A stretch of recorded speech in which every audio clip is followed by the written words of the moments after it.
Man, oh man, is it hot in here, or is it just me? Just dripping. So sweaty. It's so hot in here. My God.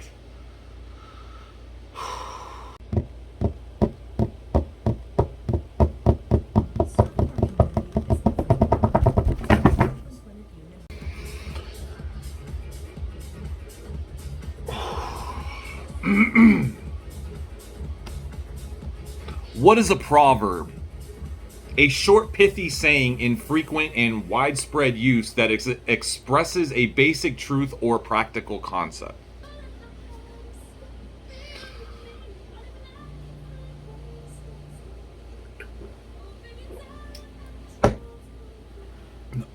Okay, I wanted to make another video about my African history series that I'm doing.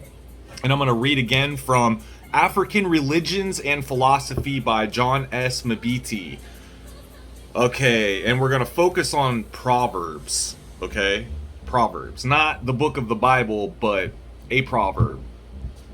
Proverbs are common ways of expressing religious ideas and feelings. Unfortunately, little study of Proverbs has been made, and our information on the subject is scanty. It is in Proverbs that we find the remains of the oldest forms of African religious and philosophical wisdom. For example, the Burundi warn a proud person, saying, "The creature is not greater than its creator." And as a safeguard against worrying, they say, "God knows the things of tomorrow." When a person is in distress, the Banyarwanda comfort him with the words, "The enemy prepares a grave, but God prepares you a way of escape. Little door." Alright. God is often worshipped through songs.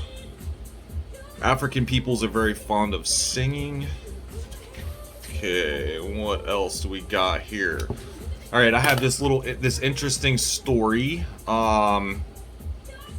on the separation between God and man, according to certain African religions and philosophies. Now, specifically the Ashanti. According to the Ashanti, God originally lived in the sky but close to men.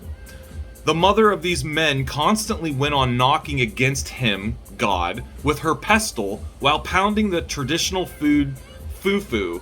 To get away from this knocking, God moved up higher. So God moved up higher, moved further away from man because of some knocking sound, some noise, if you will. The woman instructed her sons to gather all the mortars, pile them, and follow God. This they did, but before they could reach him, they ran short of construction material. As there was a gap of only one mortar, she advised her children to take the bottommost mortar in order to fill the gap. Obediently, they did this, only to cause the whole tower to tumble down and kill many of them. The survivors gave up the idea of following God up there. Interesting. We'll do one more. In the Mende story, or Mende, it is told that God dwelt among the first people. They used to go to him to ask for things so frequently that he moved off to another place.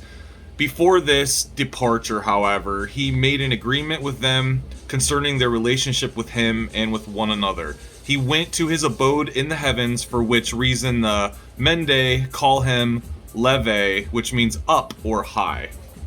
Interesting.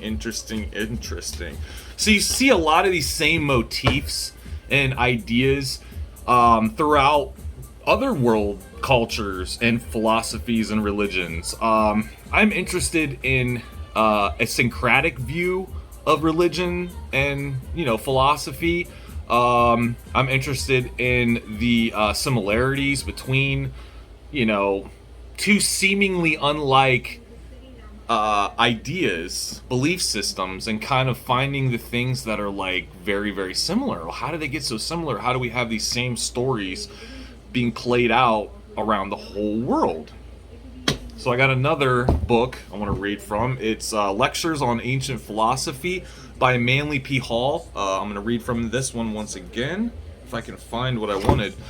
Okay, now one of the reasons I'm referring to the Beanstalk story, Jack and the Beanstalk, is because it seems a bit similar to the story I just read, the Ashanti myth about, the woman and the pestle and the men building the tower that fell, yada yada yada.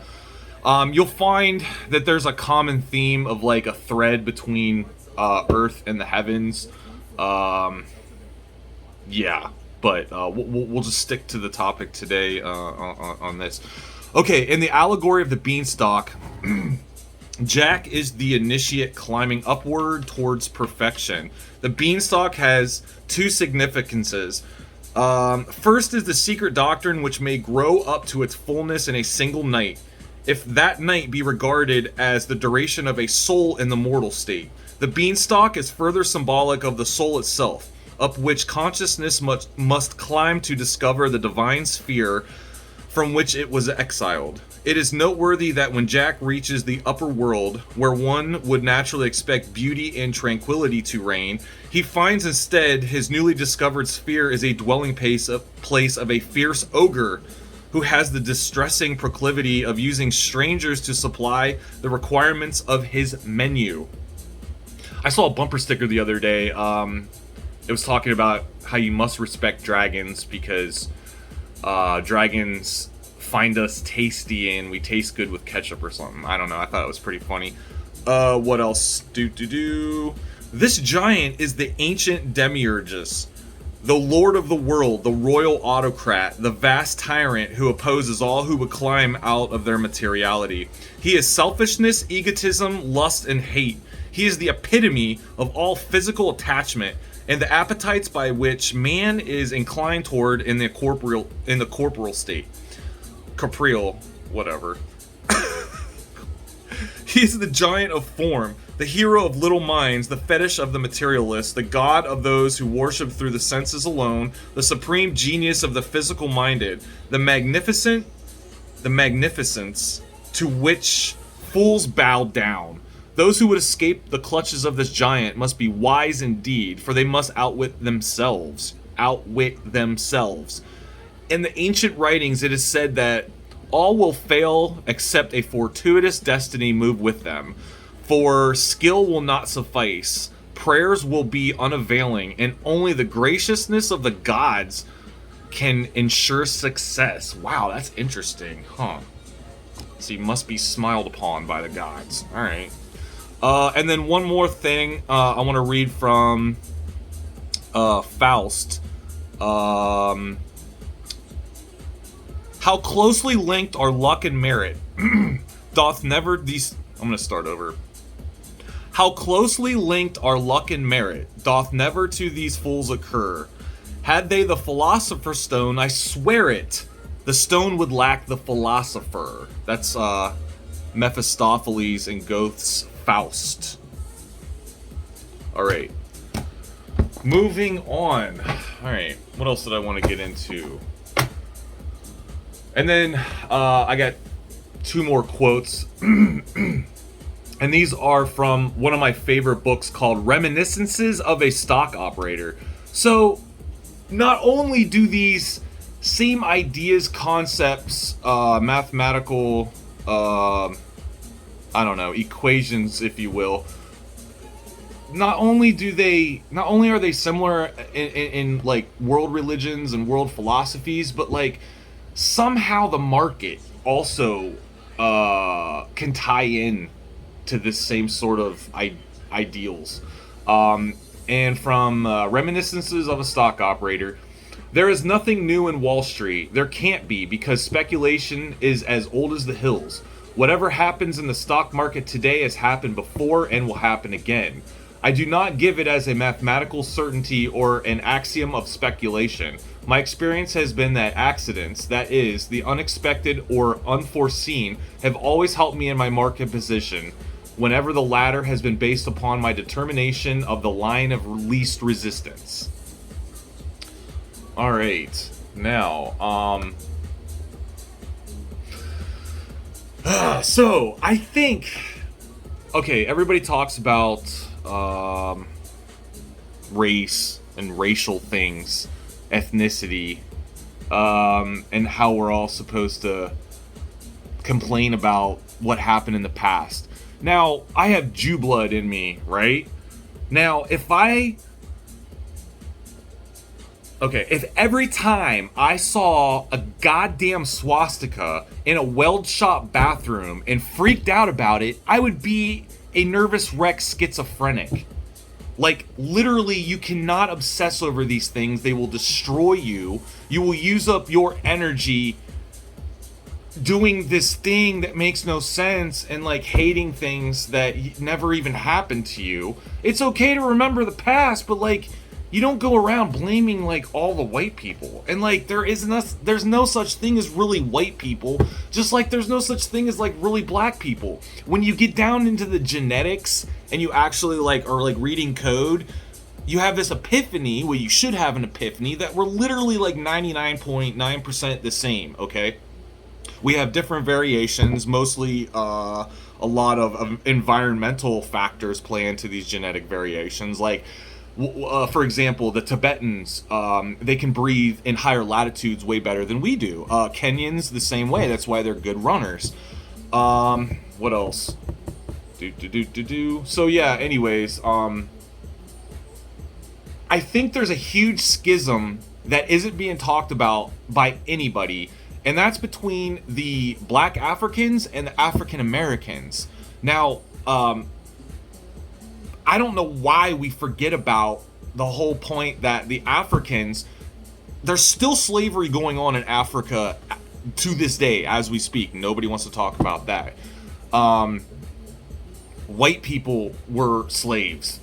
There were literally more white people slaves than there were black people slaves. And then literally, like, this is PBS. Your cuck PBS network, your woke PBS is telling you this, okay? Between 1525 and 1866, in the entire history of the slave trade to the New World, according to the Transatlantic Slave Trade Database, 12.5 million Africans were shipped to the New World.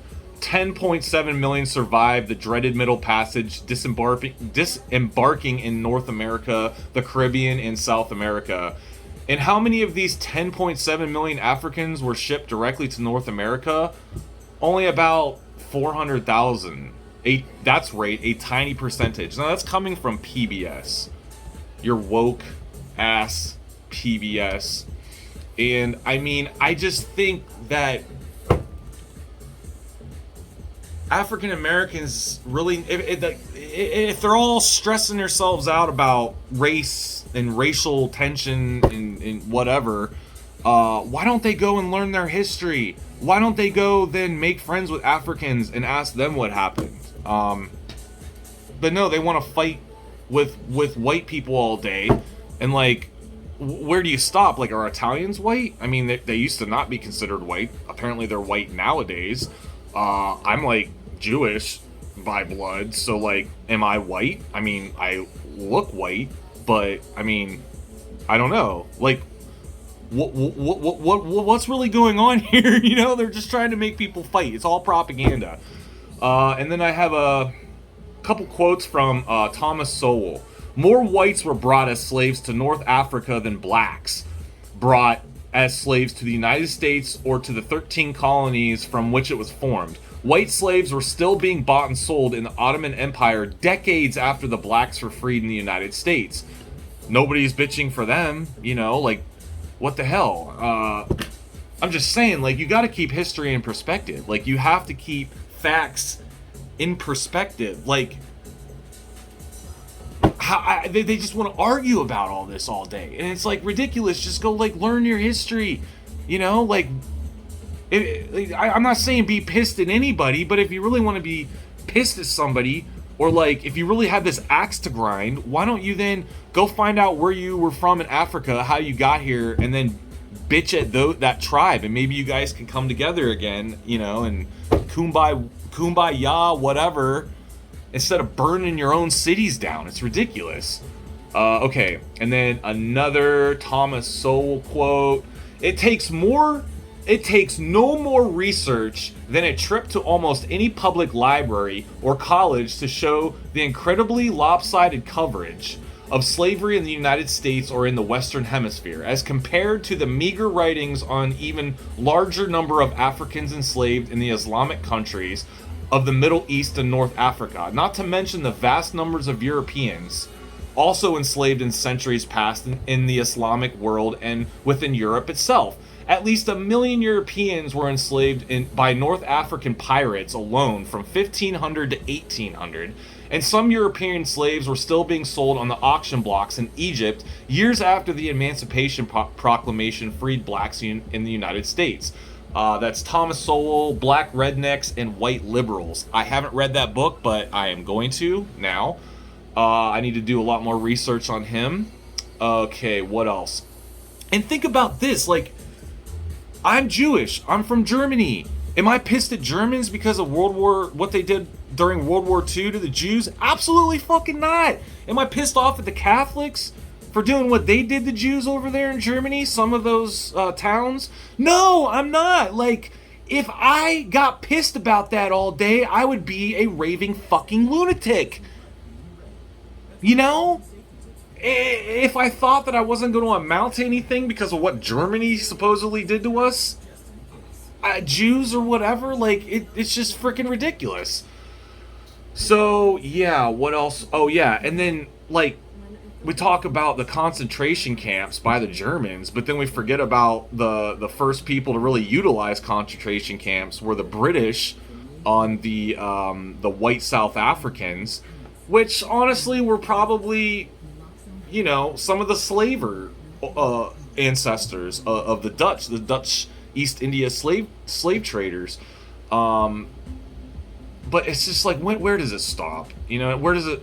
It's just like, can we get over it? Like, it's ridiculous. So it's like, I don't even hate Nazis. You know what I'm saying? Like, I think their ideology is completely fucked. But it's like, I don't fucking care. Like, nobody takes them seriously, anyways. I mean. Just grow up. Later, fuckers!